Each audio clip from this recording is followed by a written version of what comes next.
अस्सलाम वालेकुम। मैं Zuhaib Hasan, instructor civil, government college of technology Sargodha.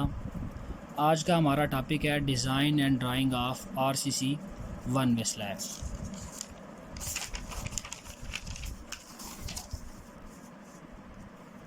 सबसे पहले हम बात कर लेते हैं किसी भी आरसीसी स्ट्रक्चर के डिज़ाइन से क्या मुराद है। तो बेसिकली आरसीसी स्ट्रक्चर का डिज़ाइन हमें दो तरह की इंफॉर्मेशन प्रोवाइड करता है, क्रॉस सेक्शनल डायमेंशंस और नंबर 2 है रीइंफोर्समेंट डिटेल। फॉर एग्ज़ाम्पल हम आरसीसी बीम को डिज़ाइन करते हैं, तो आरसीसी बीम का डिज़ाइन हमें दो तरह की इंफॉर्मेशन प्रोवाइड करेगा। नंबर 1 होंगी रीइंफोर्समेंट डिटेल। बीम में रीइंफोर्समेंट डिटेल क्या होंगी? नंबर ऑफ़ बार्स, कि कितनी तादाद में हमने स्टील बार इस्तेमाल करनी है, और क्रॉस सेक्शनल डायमेंशन में बीम की जो इंफॉर्मेशन डिज़ाइन हमें देगा कि बीम की ब्रेथ कितनी रखनी है और हाइट कितनी रखनी है। इसी तरह अगर हम आरसीसी स्लैब को डिज़ाइन करते हैं तो आरसीसी स्लैब का डिज़ाइन जो हमें रीइंफोर्समेंट डिटेल बताएगा, स्लैब की रीइंफोर्समेंट डिटेल के अंदर स्पेसिंग ऑफ बार्स आएंगी कि एक बार से दूसरी बार तक हमने कितना फासला रखना है कि स्लैब ऊपर से आने वाले अपकमिंग वेट को इजीली जो है वो बर्दाश्त कर ले। और जो स्लैब की क्रॉस सेक्शनल डायमेंशंस होंगी, उसमें जो डिज़ाइन हमें इंफॉर्मेशन प्रोवाइड करेगा वो होगी थिकनेस ऑफ स्लैब, कि स्लैब की हमने मोटाई या ऊंचाई कितनी रखनी है। नेक्स्ट है कि स्लैब हम किसको कहते हैं? A thin structural member which is used to cover the beams, column और वॉल ऑफ अ बिल्डिंग। एक ऐसा पतला स्ट्रक्चरल मेंबर जो किसी भी बिल्डिंग के बीमों को, कॉलमों को या दीवारों को ऊपर से ढांपने के लिए बनाया जाता है या इस्तेमाल किया जाता है, उसको हम स्लैब कहते हैं। या दूसरा हम इस स्लैब को इस तरीके से डिफ़ाइन कर सकते हैं, a horizontal structure member which is used as floors and roof of a building. एक ऐसा हॉरिजॉन्टल स्ट्रक्चर मेंबर जो किसी भी बिल्डिंग के छत के तौर पे या फर्श के तौर पे इस्तेमाल हो जाए या हो सकता है, उस कंपोनेंट को, उस स्ट्रक्चरल मेंबर को हम स्लैब कहते हैं। ये स्लैब की कुछ स्केचेस हैं, ड्राइंग्स हैं।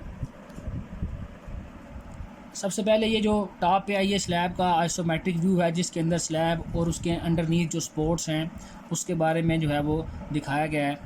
ये नंबर 2 जो है, ये स्लैब का प्लान है।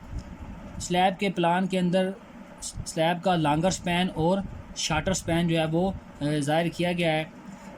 जो तीसरी ड्राइंग है, ये स्लैब का, ये भी स्लैब का प्लान ही है, लेकिन ये जो प्लान है इसके अंदर स्लैब की रीइंफोर्समेंट डिटेल जो है वो प्रोवाइड की गई है या दिखाई गई है। तो स्लैब के जो प्लान के अंदर स्टील बार किस तरीके से प्लेस की जाती हैं कि जो शॉर्टर स्पैन होता है उसको हम LX से डिनोट करते हैं और लॉन्गर स्पैन को LY से डिनोट करते हैं। तो शॉर्टर स्पैन के पैरेलल जो बार्स आएंगी इनको हम मेन बार कहेंगे, और इसी तरह जो लॉन्गर स्पैन होगा उसके पैरेलल ये जो ब्लू लाइंस नज़र आ रही हैं ये डिस्ट्रीब्यूशन बार हैं। तो एक बार के सेंटर से लेके दूसरी बार के सेंटर तक ये जो फासला होगा इसको हम स्पेसिंग ऑफ बार कहेंगे। और लास्ट पे ये जो ड्राइंग है दिखाई गई है, ये स्लैब का क्रॉस सेक्शन है। इसके अंदर जो है मैक्सिमम डिटेल जो है वो स्लैब की जो है वो ज़ाहिर की गई है। तो स्लैब का डिज़ाइन हमें जो इन्फॉर्मेशन प्रोवाइड करेगा उसमें क्या होगा कि एक तो हमें ये क्रॉस सेक्शन की डायमेंशन बताएगा कि स्लैब की ब्रेथ और स्लैब की हाइट हमने कितनी रखनी है। स्लैब की जो ब्रेथ है, स्लैब को हम यूनिट लेंथ के लिहाज से या यूनिट एरिया के लिहाज से डिज़ाइन करते हैं। जो है स्लैब की लेंथ भी हम एक मीटर लेते हैं या 1 फीट लेते हैं, और ब्रेथ भी जो है वो 1 फीट या 1 मीटर लेते हैं। जो मेन जो टास्क है या जो मेन गोल है डिज़ाइन का, कि डिज़ाइन स्लैब का डिज़ाइन हमें क्या बताता है कि ये जो स्लैब की हाइट है जिसको हम थिकनेस ऑफ स्लैब कहते हैं, डिज़ाइन की मदद से हम ये मालूम करते हैं कि स्लैब की हमने मोटाई कितनी रखनी है। और दूसरा डिज़ाइन जो हमें इंफॉर्मेशन प्रोवाइड करता है स्लैब की, वो क्या होगा कि ये जो रेड लाइंस आपको नज़र आ रही हैं, रेड जो है आपको डॉट्स नज़र आ रहे हैं, बेसिकली ये बार्स हैं। मेन बार्स हैं। तो डिज़ाइन ऑफ स्लैब हमें क्या बताएगा कि एक मेन बार के सेंटर से दूसरी मेन बार के सेंटर तक, जिसको हम स्पेसिंग ऑफ बार्स कहते हैं, कि ये हमने लोड के हिसाब से बार्स के दरमियान सेंटर टू सेंटर कितना फासला रखना है। नेक्स्ट है कि स्लैब की टाइप्स कितनी हैं। स्लैब को हम दो तरीक़ा से क्लासीफाई करते हैं, अकॉर्डिंग टू सपोर्ट और अकॉर्डिंग टू डिज़ाइन। सपोर्ट के लिहाज से स्लैब की दो इकसाम हैं, फ्लैट सपोर्टेड स्लैब और edge supported slab. Flat supported slab एक ऐसी स्लैब होती है, if RCC slab transfer the self and upcoming weight to the underneath column और वॉल्स। अगर स्लैब अपने वज़न को और अपने ऊपर आने वाले वज़न को डायरेक्ट कॉलम्स के ऊपर या दीवारों के ऊपर मुंतकिल कर दे, तो ऐसी स्लैब को आप फ्लैट सपोर्टेड स्लैब कहेंगे। नॉर्मली इस तरह की जो स्लैब है वो गराजेस के अंदर बनाई जाती हैं।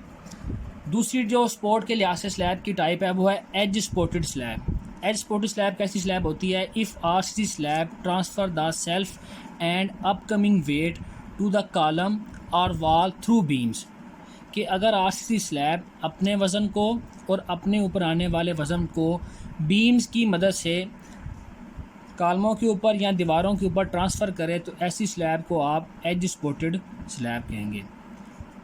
फ्लैट सपोर्टेड में और एज सपोर्टेड स्लैब में क्या फ़र्क है कि फ्लैट सपोर्टेड स्लैब के अंदर स्लैब तमाम लोड्स को डायरेक्ट कॉलम के ऊपर ट्रांसफ़र कर देती है या दीवारों के ऊपर, जबकि एज सपोर्टेड स्लैब में क्या होता है कि स्लैब बजाय डायरेक्ट कॉलम या दीवार के ऊपर वज़न ट्रांसफ़र करे, स्लैब बीम्स के थ्रू जो अपकमिंग वेट और सेल्फ वेट को जो है वो बीम्स के थ्रू कॉलमों और दीवारों के ऊपर वो मुंतकिल कर देती है। स्लैब की कुछ मज़ीद इक़साम है, वो सपोर्ट की जो है एंड कंडीशन के लिहाज से हैं या सपोर्ट की अवेलेबिलिटी या सूटेबिलिटी के लिहाज से हैं। Simply supported slab. Simply supported slab कैसी होगी कि अगर स्लैब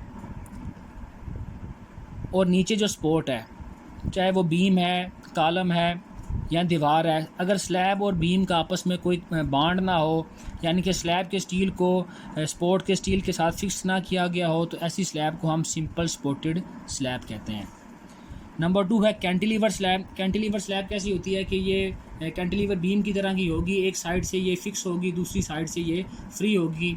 स्लैब की एक साइड का जो स्टील है वो बीम के साथ, कॉलम के साथ या दीवार के साथ, अगर आरसीसी की दीवार बनाई गई है तो उसके साथ बांधा जाएगा और दूसरी साइड से वो फ्री होगा।